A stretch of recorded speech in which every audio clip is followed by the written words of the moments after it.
Hi there, working on this 24 by 30 acrylic portrait of the 30 people again. Just feel a little under the weather today, but I wanted to share this video with you because I'm at an important part of the painting.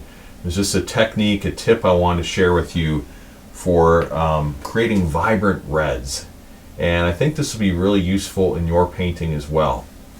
So let's zoom in here. And I'm just going to ask a blessing here on this. Father, I ask a blessing on this painting and this session and just this video I do for the students watching. I pray that it would be beneficial for them. Bless this in Jesus' name. Amen.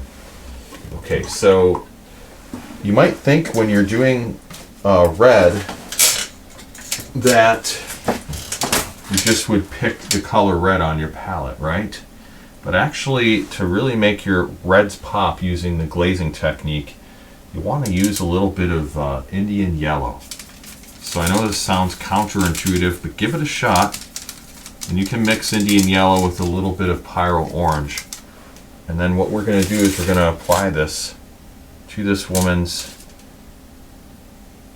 red clothing. You want to make sure you don't make the glaze too strong. We'll actually dilute it just a bit with some more matte medium.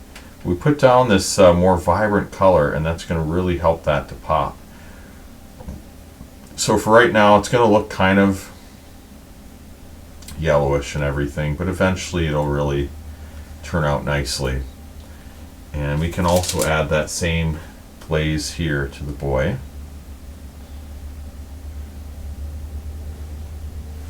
And we'll add another glaze to this boy here because he is actually wearing some red.